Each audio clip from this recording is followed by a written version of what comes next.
E agora a gente vai tratar da implementação das hash functions. Abrir um pequeno parênteses aqui para vocês.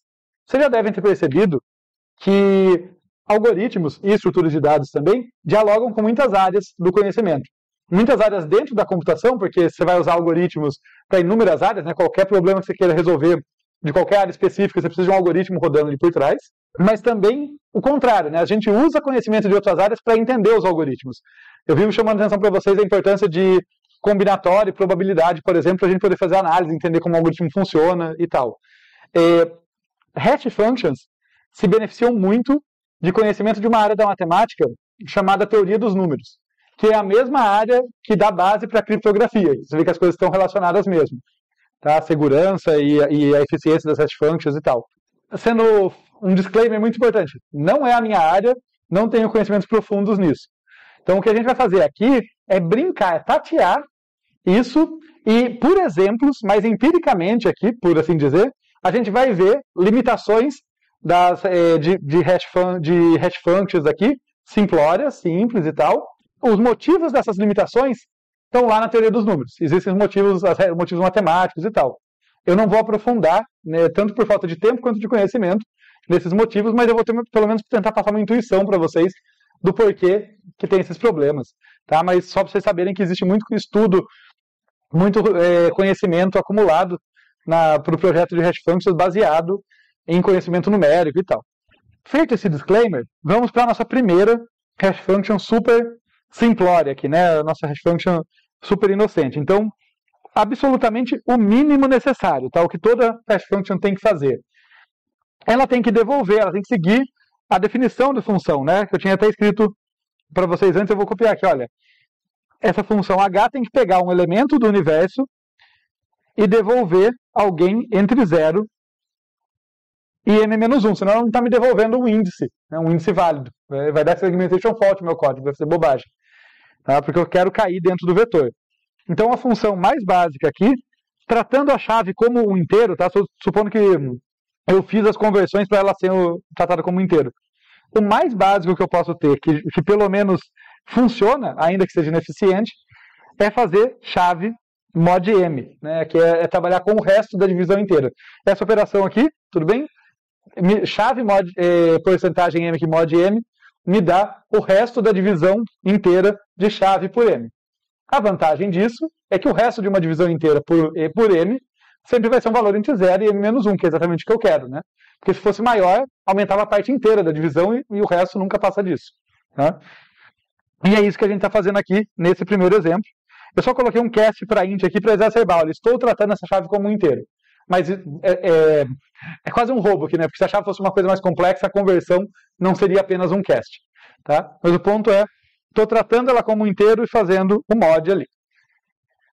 Vocês podem imaginar, essa função não é uma boa função de espalhamento, até porque ela não está espalhando nada, né? A chave 0 cai na posição 0, a chave 1 cai na posição 1, ela só está girando o reloginho ali em torno do meu vetor, não está fazendo um bom espalhamento. Uma primeira tentativa muito inocente para fazer isso é a gente colocar uma multiplicação ali. Tá? Então é isso que a gente vai fazer a princípio. Aqui a gente vai pegar a nossa chave e vai multiplicar por um certo valor. Vamos dizer aqui um A vezes chave, de novo tratando chave como inteiro, né? Mais um certo B. Tá? Só porque sim, né? Esse B é só para o 0 não cair na posição 0. Né? Então, eu só fiz um deslocamento aqui. Né? Eu multipliquei a minha chave e somei o B e daí peguei um mod M. Isso aqui já dá né, tratando a chave como inteiro, dá um pequeno espalhamento ali. Aqui tem um exemplo disso. Né? Olha, eu peguei 17, somei 43. Isso aqui já vai fazer com que tenha uma distância entre a chave 0 e a chave 1. Não vai cair exatamente na mesma posição. Mas ainda tem graves problemas aqui. Tá? Como eu falei, sem entrar, né, em áreas que nem eu domino, só para imaginar que se M fosse 10 ou 100, ao pegar o resto da divisão por 10 ou por 100, concordam que eu estou ignorando todo mundo que é maior do que 10 ou 100? Tipo, a chave 1 e a chave 1001, 101, cairiam todas na mesma posição. né? Os dígitos mais significativos, por definição, eles estão multiplicados por 100. Né? Então, esses dígitos não teriam impacto aqui. Ainda que eu multiplique por A, tudo bem, eu multipliquei por A, mas eu não tirei o 100 de lá de dentro daquele número. Né? Aquele dígito, ele é um múltiplo de 100. Quando eu fizer o resto por 10 ou por 100, ele vai desaparecer. Tá? Então, isso aqui é uma função ainda muito frágil, porque eu gostaria, idealmente, tá? Vamos pensar naquela ideia que eu estou tentando construir. Se eu quero um bom espalhamento, qualquer mudança na minha chave tem que impactar uma mudança no índice. Se eu tenho dígitos mais significativos, por exemplo, que não impactam, não ficou bom, né? Vamos colocando de outra forma. Se for uma agenda de telefone, só os 2 últimos dígitos do telefone, por exemplo, vão estar impactando. Tá? Qualquer outra mudança, não interessa, eles caem no mesmo lugar. Não está fazendo um bom espalhamento. Então, só para a gente ter essa noção de como a gente quer espalhar, mas é fácil falhar nesse propósito. E aí, antes da gente continuar, que daí a gente vai abordar chaves um pouco diferentes, chaves que são strings, para ficar um pouquinho mais interessante, vamos enunciar aqui o que a gente gostaria, tá? Para a gente ter em mente o objetivo, o que a gente quer. Então, a gente gostaria, além do básico que a gente viu lá em cima, né, que leve para uma chave para um valor entre 0 e n-1, que a chave seja determinística, rápida de calcular, ocupe pouco espaço e espalhe as chaves uniformemente. Vamos ver o porquê, tá? Intuitivamente o porquê de cada uma dessas coisas. Rápida de calcular? Poxa, eu quero bater tempo, né? Se a minha função for muito difícil de resolver, a minha busca vai ser comprometida. A eficiência da minha estrutura, que é todo objetivo, eu quero algo melhor do que log n. Né? Log n tem uma desvantagem, ele cresce conforme cresce o n, mas se eu tiver uma função que tem uma constante enorme para ser resolvida, um número de operações muito grande, me enrolei. Tá? Então, tem que ser rápida de calcular. Ocupar pouco espaço. Normalmente isso não é um problema, né? A gente não pensa muito nisso. Mas o que acontece é que uma abordagem que a gente poderia ir é assim, pega uma função que é uma grande tabelona e ela me diz, sabe, dados alguns padrões de chave para onde vai cada coisa. Ela poderia espalhar as coisas muito bem, mas eu teria que ficar consultando essa tabelona, também não é ideal. Então, é uma abordagem que a gente quer evitar. A gente quer uma coisa sucinta ali, que consegue fazer um bom espalhamento. E espalhar as chaves uniformemente tem a ver com a gente não privilegiar uma posição em relação à outra. Eu gostaria que aquele conjunto universo de chaves fosse jogados ali mais ou menos da norma de U sobre M para cada posição, porque senão vai ter viés, vai ter uma posição que muitas chaves caem. Imagina, se tem 10 vezes mais chance de uma chave qualquer cair na posição 0 do que na posição 1, eu vou ter muito mais colisão do que eu precisaria. Mesmo que a tabela não está muito cheia, muita gente vai cair na posição 0. Então, espalhar uniformemente aumenta a minha chance, diminui minha chance, melhor dizendo, de ter colisões. Como a gente vai ver no fim da aula, são inevitáveis, mas eu quero minimizar. E eu falo desse uniformemente primeiro para vocês, para agora voltar no determinística para perguntar, olha, vocês sabem uma função que é rápida de calcular, ocupa pouco espaço e espalha as chaves de modo uniformemente? É uma função uniforme aleatória. Por que eu não uso uma função uniforme aleatória para escolher a posição em que um elemento vai cair? Dado uma chave, sorteio um número para ver onde ela vai cair. Por que não? Perdi. Não, a princípio, mais ou menos. Eu não sei não tenho certeza do que você quis dizer com escopo. Mas deixa eu colocar assim. A princípio eu poderia, dado uma chave, faço um sorteio e jogo no lugar. Eu conseguiria fazer isso. O que eu não conseguiria fazer a partir daí? Encontrar de novo. Né? Se volta essa chave para mim, eu não tenho nenhum registro de para onde ela foi. Eu poderia ter uma tabelona auxiliar, mas eu falei, eu quero uma chave que ocupa pouco espaço. Né? Se para cada cara que eu insiro eu tenho uma tabela, para ser a minha tabela, não é a propósito. Né? Então, eu chamo a atenção para isso, porque é uma daquelas perguntas que é boba, mas é assim, é uma região limítrofe que a hash function fica, que é assim, tudo que uma hash function quer ser é uma função uniformemente aleatória. Ela quer emular o comportamento. É isso que é um bom espalhamento. Uma função, para vocês terem a intuição, quando eu falar um bom espalhamento, é isso. É uma função uniformemente aleatória. Qualquer elemento pode cair em qualquer posição. Exceto que ela tem que ser determinística. Exceto desse detalhezinho. Ela não pode simplesmente sortear. Tá? Então ela tem que fazer umas manipulações algébricas, vamos dizer assim, para que cada bit da chave jogue ela para posições diferentes, de modo que chaves parecidas caiam em posições arbitrárias e tal, mas sempre sendo determinística para que eu possa buscar depois, senão eu insiro e depois não acho. Então eu quero emular a distribuição de uma função uniforme, aleatória uniforme, mas sem ser aleatório. É essa a situação que eu vivo. Tá? Então, ok, queremos isso aqui, e eu tinha falado para vocês que essa funçãozinha aqui, melhor dizendo, essa aqui, né, funçãozinha, embora ela espalhe um pouquinho mais ao multiplicar pelo A, né, os dígitos mais significativos dela acabam não tendo impacto. Tá? Tem esse problema ali. Então vamos começar a atacar esse problema nessa função em que a chave vai ser uma string. Tá? Eu vou tratar a chave como uma string, mas importante, a chave não precisaria ser uma string para essa ideia valer. Eu poderia pensar que a chave é um inteiro grande e eu olho byte a byte dele como se fossem os caracteres. Tá? Para quê? Para que todo dígito seja relevante, para não ter o problema do dígito mais significativo não influenciar o resultado. Então aqui eu vou falar de string, mas a ideia aqui é dar importância para todos os dígitos. Tá? É isso que eu estou tentando aqui. E daí, pensando que a chave é uma string, então eu vou ter um forzinho aqui em que eu vou percorrendo os caracteres, né, até chegar no /0, até terminar. Tá? Já que eu quero que todo mundo influencie o resultado, a primeira coisa que eu vou fazer é somar no H, né, aqui no H que eu estou acumulando, ele começou com 0, eu vou somar o valor daquela chave. Acumulo tudo ali, somo tudo, e depois pego o resto por M, e eu tenho agora um valor, né, um índice entre 0 e M-1, do qual todo mundo influenciou. Todos os dígitos, todos os caracteres influenciaram. Estou interpretando caracteres como inteiros, tá? Só para fazer esse meio de campo. Então eu consegui ter algum avanço no sentido que todo mundo influencia. Mas eu tenho inúmeras limitações aqui.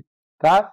Normalmente, nesse momento da aula, eu pergunto para vocês qual a limitação. Só que o que acontece? Essa função é tão limitada, ela tem tanto problema, que vocês nunca falam a que eu vou apresentar na sequência. Daí me bagunça tudo aqui. Então eu não vou perguntar dessa vez. E eu vou falar de um probleminha besta que a gente vai resolver. E daí a gente vai ver que ainda tem outros e tal. Né? Se no final tiver algum que eu não percebi, daí vocês podem ainda me cortar. Mas eu não vou fazer isso porque eu mesmo, quando estou apresentando, tem coisas que me chamam a atenção nela. Né? Ela é tão limitada que não são a primeira coisa que a gente quer abordar. Tá? Então, a primeira coisa que no roteiro aqui a gente vai atacar é que chaves próximas tendem a cair próximas. É o mesmo problema daquela lá de cima, né? Não está multiplicando por nada, só está somando aqui. Tá? Então a gente vai usar a ideia que a gente já viu de multiplicar por uma constante. Tá? Então, aqui a gente vem e olha só, cada caractere a gente multiplica por uma certa constante aqui, que eu estou chamando de primo, tá? E no caso que eu usei, coloquei o 127, que de fato é um número primo. Por que a minha variável aqui, né, tem esse nome? Tá? Por que é importante isso? Bem, essa funçãozinha ainda tem inúmeras limitações, mas a que eu quero tratar com vocês agora envolve esse número, para a gente entender um pouquinho do tipo de dificuldade que uma hash function tem que superar. Tá? O que acontece? Eu estou pegando todas as minhas chaves, multiplicando por um certo valor, que eu chamo de primo aqui, somando e depois fazendo o resto da divisão. Tá? Vocês devem estar até incomodados, alguns de vocês, com o fato de que o primeiro caractere, né, o valor do primeiro caractere tem o mesmo peso do segundo que do terceiro e assim por diante. Então, chaves que são invertidas ou coisa assim vão cair tudo no mesmo lugar. Eu prometo que a gente vai endereçar isso. Mas antes disso, vamos olhar para um único caractere multiplicado por um número primo, multiplicado por um número, perdão, e ver que mesmo aí existem dificuldades. Tá? Um exemplo. Imaginem aqui que o número que eu estou multiplicando é um primo legal e tal, mas é, por exemplo, o 13. Tá? E o meu M é 100. Minha tabela não é enorme, mas ela é grandinha. O que vai acontecer? H de 0, tá? Pensa do caractere 0, vai cair na posição 0. H de 1 vai ser 1 vezes 13. Né? Se aqui o meu primo é igual a 13, nesse exemplo, e meu M é 100. H de 1 cai na posição 13. H de 2 cai na posição 26. H de 3 cai na posição 39. O que vocês percebem aqui? Embora eu tenha um espalhamento, não está aparecendo uma distribuição uniforme, está bem incremental, não está? Está bem assim, olha, conforme cresce a chave, cresce a posição que você cai. Não é aquele feeling que eu falei que eu queria buscar, que é, mudou um bit da chave, cai em qualquer outra posição. Tá? Por que isso? Por inúmeros motivos, mas aqui o que dá para a gente arrumar rapidamente é, não usa uma constante multiplicativa ali muito menor do que o M. Notem que se eu usasse um valor grande como o 127, tá? Imaginem agora se o primo for 127 e o M continuar sendo 100, então estou usando um valor bem grande, o H de 1, para servir de exemplo aqui, ele vai cair, se eu não estou enganado, na posição 27. Né? Porque ele ia multiplicar por 127 e o resto vai dar 27. O H de 2, quanto que daria? 127 vezes 2, 254. Né? E daí ele vai cair na posição 54. Isso aqui não está dando tão espalhado quanto eu gostaria, quanto tinha sido a minha ideia. A minha ideia é que, ao pular, ele girasse mais. Mas eu estou sendo traído aqui pelo meu exemplo. Tá? O 100 aqui não deu exatamente então, mas não deveria ser tão problemático. Eu acho que é porque o 100 meio que está matando isso aqui, né? Então parece que eu estou andando de 127 em 27. Bem, de qualquer forma, serve como exemplo de como é fácil fazer funções de espalhamento com viés. Tá? A ideia é que, se eu trabalho com um primo maior, um único passo ali no valor da chave, eu posso dar uma volta inteira. Então não é difícil que uma chave caiu numa certa posição, e daí a sucessora dela dá uma volta inteira e cai atrás, por exemplo. Tá? Ela tem tanta chance de cair atrás quanto cair à frente. Mas como vocês viram, nem sempre esse é o caso. Tá? Então é muito fácil dar viés quando a gente está fazendo funçõezinhas muito simples assim. Dito isso, tá? Não vou me aprofundar aqui no meu exemplo falido. A ideia, espero que tenha dado para pegar, é que além de usar primos grandes ali, tá, para tentar espalhar um pouquinho melhor, tem uma outra questão, que é, eu estou insistindo em pedir para vocês usarem primos. Por que isso?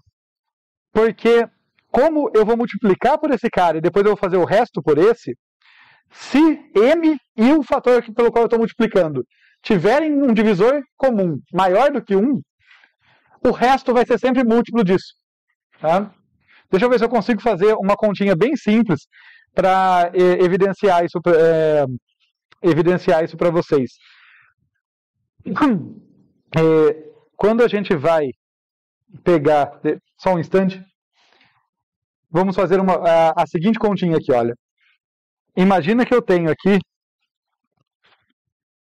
um máximo divisor comum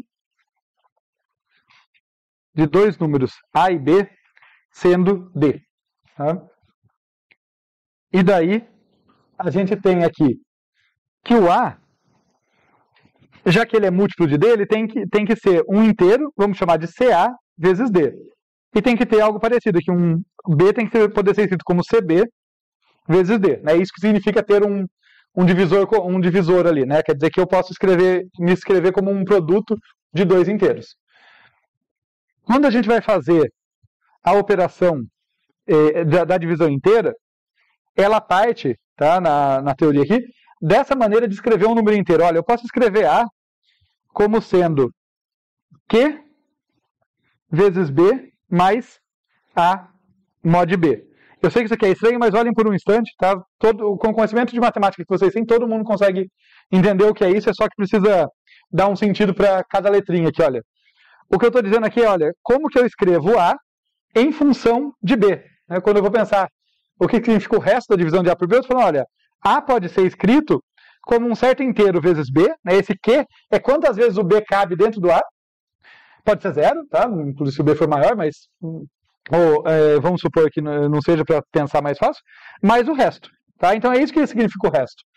Só que olha que legal, se eu fizer uma manipulação simples aqui, A mod B aqui, eu vou ter que isso aqui é A menos Q vezes B, tá?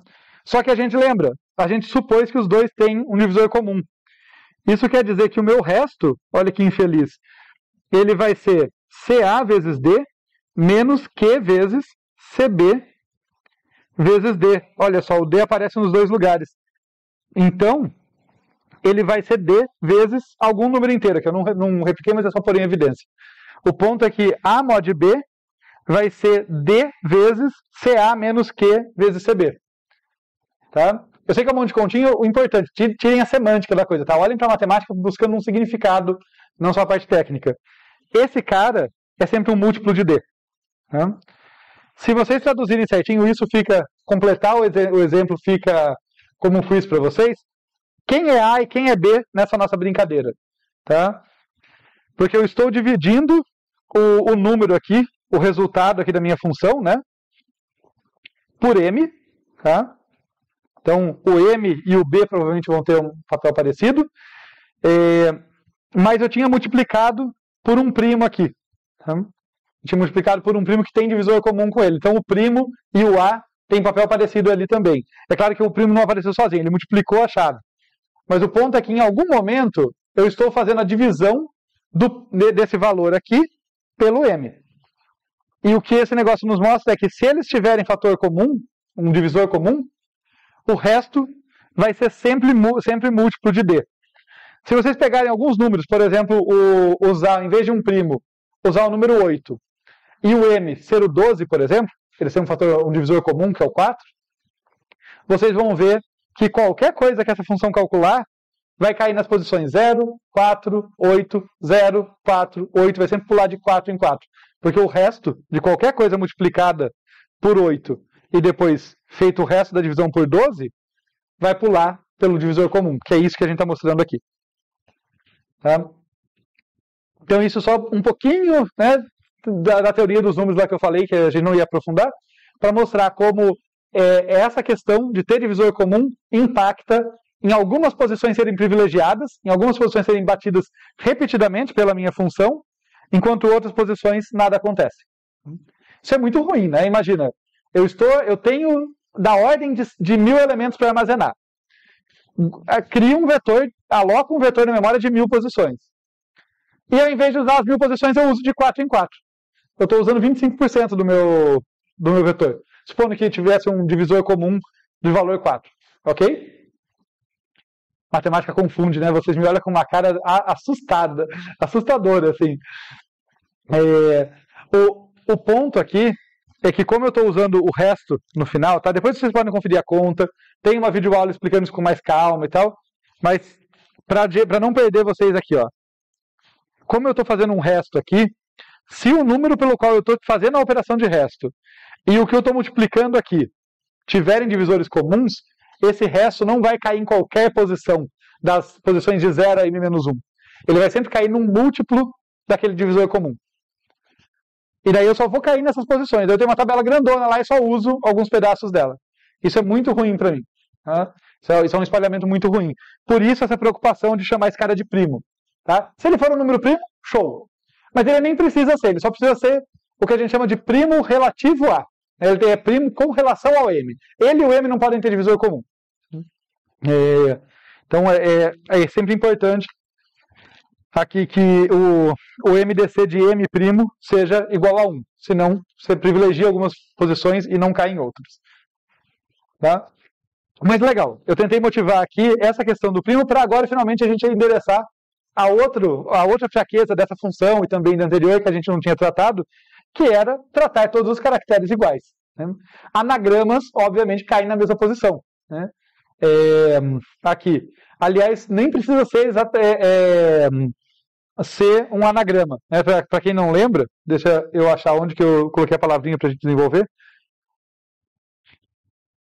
Para quem não lembra o que é um anagrama, se eu não estou enganado pensando nos caracteres, por exemplo, qualquer permutação das mesmas letras. Tá? Então, se eu tenho uma chave aqui que é ABC, eu tenho outra chave que é CBA, sei lá, outra chave que é BAC, tá? Qualquer permutação, não estou falando de palíndromo, que é mais específico, né? Mas qualquer permutação, essa função joga no mesmo lugar. Porque eu só estou olhando para cada caractere e multiplicando pelo mesmo valor.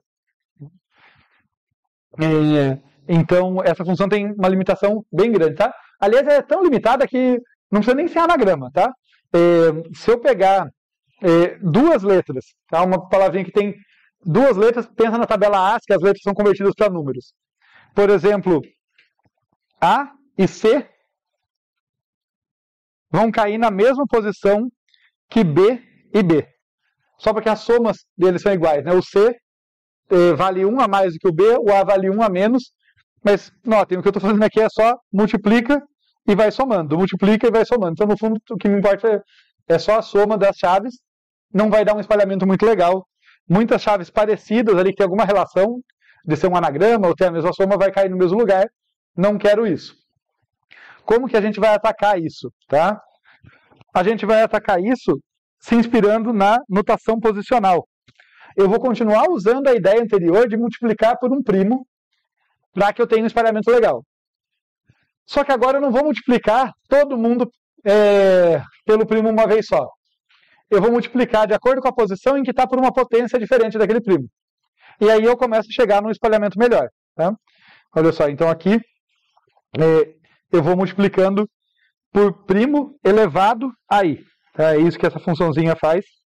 Embora, quando eu estava preparando a aula, eu nem corrigi, porque é mais uma questão didática, mas eu devia fazer primo elevado a i mais 1, né? Porque primo elevado a 0 não vai dar um espalhamento muito legal. Tá? Então eu gostaria que todo mundo fosse multiplicado, mas cada um por uma potência diferente a partir de 1. Né? Então, pode falar. Perdão?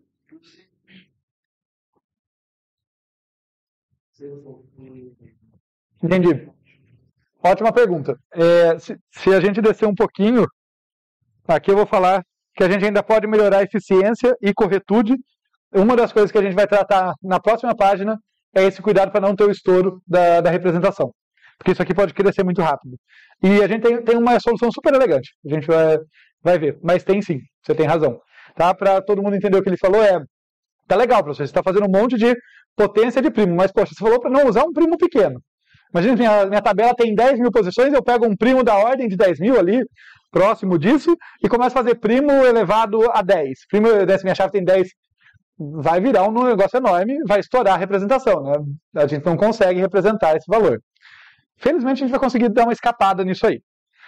Usando uns macetes, de novo, mostrando como matemática é legal, assim, como um ferramental matemático nos permite fazer, porque, olha só, dessa função aqui, para as duas próximas que eu vou mostrar para vocês, matematicamente elas são equivalentes.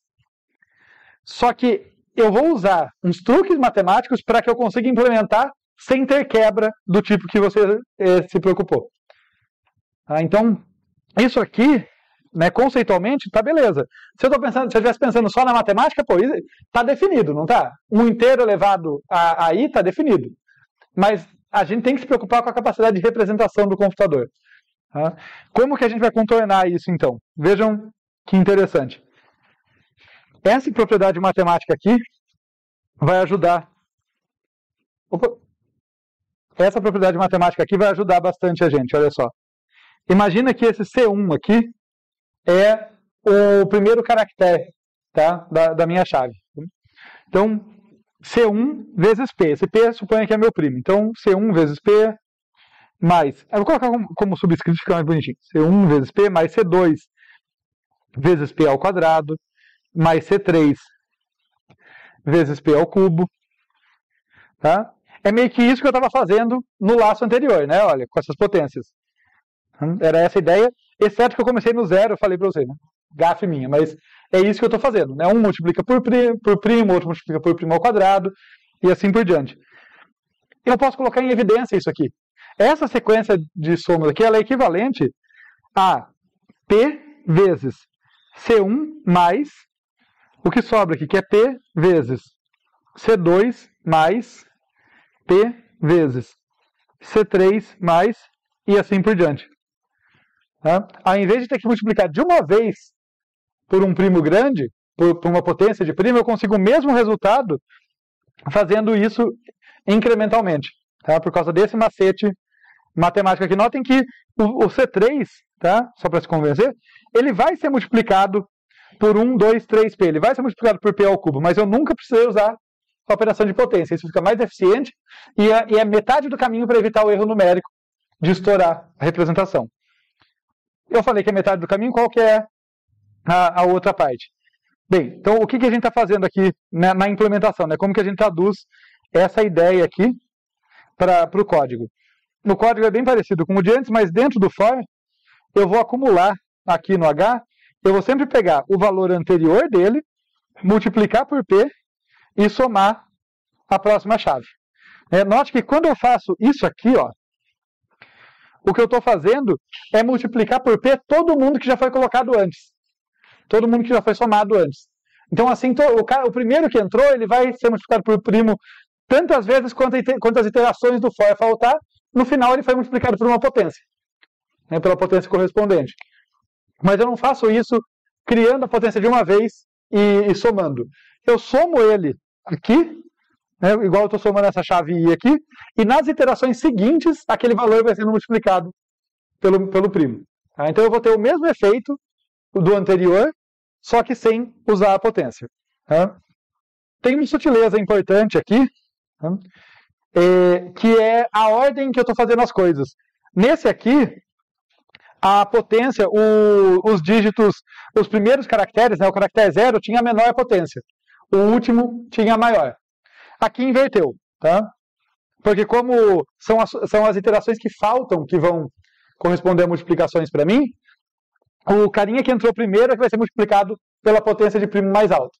Porque ele entra aqui na chave, na primeira iteração, né? Pensem, na primeira iteração esse cara entra, H era 0, então isso aqui vai dar 0 na primeira vez. Mas aí na segunda iteração ele está lá, e da segunda iteração até o final, em toda iteração ele é multiplicado por primo. Então o primeiro caractere foi multiplicado pela maior potência, o último pela menor.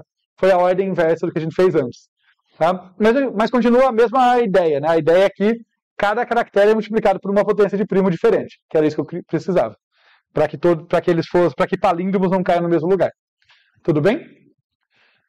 E quase lá nas melhorias que a gente está tentando, né, no que a gente está tentando se esquivar dos problemas aqui. O último problema que falta a gente resolver aqui é exatamente essa questão de erro numérico. Seja multiplicando um primo por vez, né, somando, seja fazendo a potência aqui atrás, a gente vai estourar, né? Isso aqui vai ficar muito grande. Esse H vai crescer absurdamente. Tá? E importante, a gente chama isso de erro numérico, tá? Não é o único tipo, acho que nem o mais comum, mas abrir um parênteses aqui de novo. Conhecimento de computação geral, que é importante para vocês. Na maior parte das vezes, vocês vão perceber que a gente está preocupado com a lógica de programação. No sentido que eu quero saber se logicamente o meu programa está correto, o software que eu estou desenvolvendo, o meu algoritmo está correto. Mas é importante ter em mente lá, não é guardadinho assim, com um alarme. É importante ter em mente um sensor que te lembra sempre, olha, computadores não trabalham com números reais. Computadores não trabalham com números inteiros. Se eu pegar um double e sair dividindo por 2, por 2, por 2, por 2, por 2, inúmeras vezes. Depois voltar multiplicando por 2, por 2, por 2, por 2, inúmeras vezes. Se fosse um número real, se eu dividir por 2.000 vezes e multiplicar por 2.000 vezes, eu volto com o número original. Tente fazer isso com um double. O que vai acontecer? Algum chute? Se eu pegar um número qualquer, representado num double, dividir ele por 2.000 vezes, esse número vira 0. Porque eu não tenho representação suficiente para não perder aquilo lá. É que me pegou, mas eu já complemento. É que eu estou pensando num caso bem simples. Imagina então que não o número é sempre 1, vírgula a uma parte decimal. E eu só estou diminuindo a parte decimal do meu número. Tá? Mas eu estou mantendo 1 lá justamente porque eu não posso deslocar o ponto flutuante inteiro. Você tem razão. Se fosse só o 2, eu não me quebraria. Mas imagina que eu tenho um número e eu estou perdendo uma parte de precisão ali. Joga ela lá embaixo. Eventualmente, tem razão. Eventualmente, ela vai cair fora da representação, porque esse cara aqui não me deixa deslocar, deslocar tudo lá para baixo. Quando eu volto, crescendo a minha parte decimal de novo, aquilo se perdeu. Não sobrou nada lá para multiplicar de volta. E daí um número que era para ser diferente de 1 vai ficar exatamente igual a 1. Tudo bem, gente? Então, quando a gente faz sucessivas multiplicações ou divisões de números, a gente tem que tomar cuidado para que ele não estoure a representação. No caso de ponto flutuante, tem uma robustez maior, mas ainda tem esse cuidado que, assim, se tiver pedaços do número diferentes ali, só uma parte que eu estou mexendo, ainda pode dar bobagem. Tá? Em otimização, por exemplo, você nunca compara se um número é igual a 1. Você compara se ele é maior ou igual que 1 menos epsilon, ou menor ou igual que 1 mais epsilon, porque ele sempre pode estar um errinho para cima ou para baixo ali, porque em algum momento da vida dele ele pode ter sido um double que ficou com essa imprecisão. Colocando de outra forma, na matemática, 0,999999 é exatamente igual a 1. Se a dízima for infinita, ele é exatamente igual a 1, provado matematicamente. Para um computador, não. Se você perguntar para um computador se 0,9999 é igual a 1, ele vai dizer não. E daí seu programa está com a lógica correta, mas ele vai dar errado se você não tomar esse tipo de cuidado. No nosso caso aqui, não preciso entrar nos doubles. Foi só para um exemplo e para aprender alguma coisa. Para ficar mais esperto. Nos inteiros, a gente tem uma limitação de representação máxima e mínima, né, dos positivos e negativos. E aqui, quando a gente faz esse acúmulo todo ao longo desse for, como eu estou fazendo potências de primos, é muito fácil eu estourar a minha representação. Tá? O número dá a volta. Né? Eu chego no maior número que o meu inteiro consegue representar e ele dá a volta. Para conseguir escapar disso, a gente vai usar uma outra propriedade matemática, que é a seguinte, uma propriedade que vem do resto aqui, olha. Se eu pegar dois numerozinhos, A mais B mod M, tá? O resto dessa soma. Isso aqui é igual à operação de resto de A somado com o resto de B. Com o cuidado de fazer o resto dos dois, porque pode ser que ao somar dois restos eu estoure M. Né? Então, fazer isso aqui. Tá bom? Não é difícil mostrar essa propriedade, demonstrar ela, tá? Porque quem tiver curiosidade pode quebrar um pouquinho a cabeça. Mas o que ela está dizendo, basicamente, é que dá para você distribuir o resto, a operação de resto, ao longo de uma soma. Tudo bem? Por que isso aqui vai ser importante para a gente, para evitar o erro numérico? Porque agora eu posso olhar para essa penúltima funçãozinha aqui e falar, olha, aqui dentro do for, onde eu estava perigosamente acumulando os valores, como no fim eu só me interesso pelo resto deles, e essa propriedade diz que o resto se preserva, eu faço o resto a toda etapa. Tá? Toda vez eu pego H vezes primo mais a chave de I, né? Então eu vou multiplicando por primo tudo que já estava dentro do H e somando a nova chave, mas em toda etapa eu faço o resto. Tá?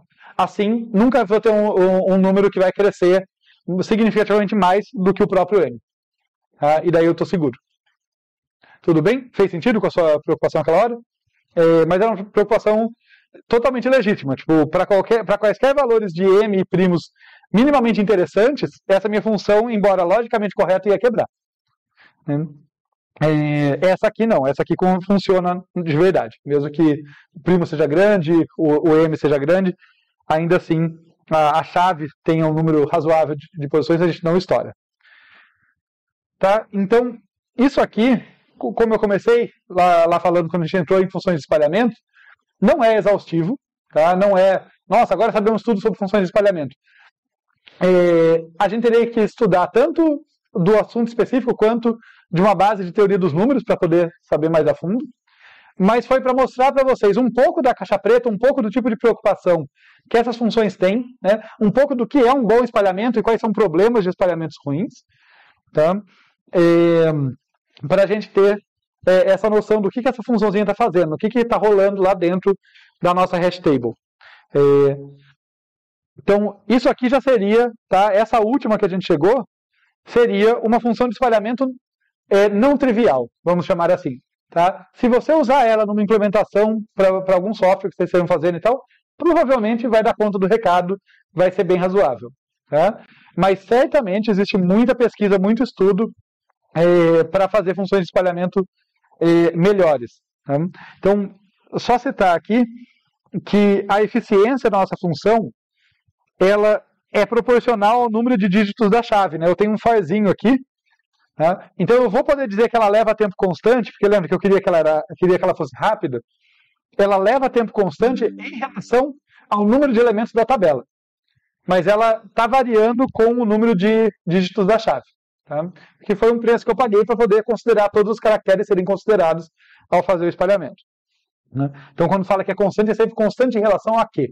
Né? Aqui, para complementar, são exemplos aqui de bibliotecas em que vocês podem buscar funções de espalhamento de altíssima qualidade, tá? que são bem mais sofisticados do que o que dá para desenvolver numa aula. Assim, tá? Mas eu espero que agora vocês tenham um pouco da ideia do que está rolando lá dentro. E independente de usar uma própria de vocês, tá? Que vocês podem brincar, fazer, ou usar uma pronta, sabendo que sempre podem existir dados patológicos, que a gente motivou lá no início, se você vai usar uma função de espalhamento para uma certa aplicação que precisa de muito desempenho, se ela precisa de ok desempenho, usa uma padrão ou faz uma básica ali, provavelmente vai funcionar bem. Mas se desempenho é crítico para a aplicação, vale a pena lembrar que a função de espalhamento tem esse componente empírico, que sempre vai ter um conjunto de dados que dá errado, né, que pode dar errado, e testar. Ao invés de simplesmente pegar uma e usar, pega várias, faz mais algumas, pega o seu conjunto de dados e testa, e vê qual que se dá melhor, qual que vai ter menos viés, né, para aquele conjunto de dados, vai ter menos conflito e tal. Então, na função de espalhamento, a gente gosta bastante de análises teóricas aqui, mas tem esse intrinsecamente empírico para ela. Né? Assim, não existe a melhor, você tem que testar, e para aquele conjunto de dados que você vai trabalhar, ver qual que está dando um pouco conflito, está dando um pouco problema. O que você gostaria é que as suas chaves caíssem bem espalhadas, né? Não caísse um monte de chave num único lugar. Ok, até aqui, pessoal? Pode falar.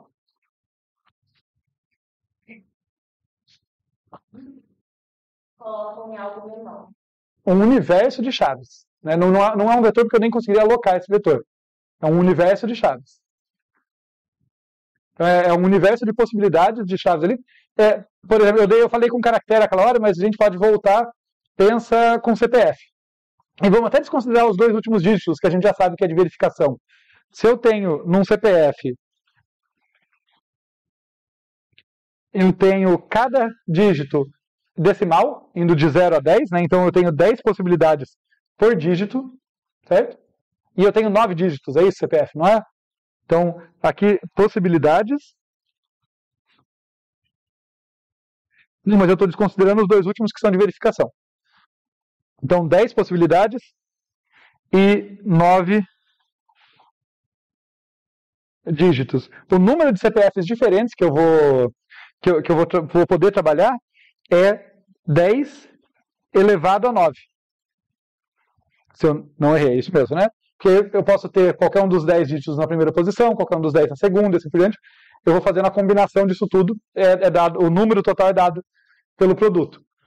Tá? Isso aqui é um universo muito grande, embora o de nome se fosse ainda pior, mas isso é um universo bem grande para eu guardar. Eu não vou trabalhar com um vetor da ordem desse universo. O que eu preciso é que a minha função de espalhamento pegue qualquer uma dessas chaves, qualquer uma dessas 10 a 9 chaves, e coloque no lugar certo para mim. Então imagina que eu vou guardar no meu banco de dados, sei lá, meus clientes. Tenho 10 mil clientes, olha, já não é pouco, né? Minha empresa está indo bem. Tenho 10 mil clientes, mas os CPFs eles estão ali, né, pelo mero acaso, são CPFs de pessoas dentre todas essas possibilidades. Dentre essas 10 a 9 possibilidades de CPFs, eu só quero guardar 10 mil. Então a minha tabela, a minha função de espalhamento, ela vai fazer um trabalho nessa linha. Ela vai pegar qualquer chave dessas e jogar em uma posição entre de 0 a 9.999. Né? Ou um pouquinho mais, né, como eu falei. Né? Se eu quero guardar 10.000, vai ter que ter um pouquinho a mais. Mas a gente vai falar disso quando falar de balanceamento de carga. Tá? Tudo bem, gente? A ideia... Então, voltando lá, tem mais uma coisa que eu quero falar com vocês antes de finalizar. Mas a amarração aqui a gente quer implementar uma função de espalhamento, uma tabela de espalhamento.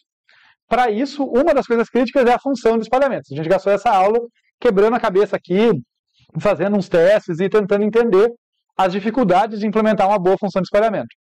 A partir de agora, eu vou supor que eu tenho uma boa função de espalhamento, tá? Ou uma razoável, pelo menos, ou uma muito boa, que eu pego da literatura, mas eu tenho uma que distribui legal as chaves lá. Mas ela ainda vai distribuir, ainda vai poder ter conflito. E agora falta, então, a gente saber como lidar com os conflitos e como dimensionar a carga para que a eficiência seja bem mantida.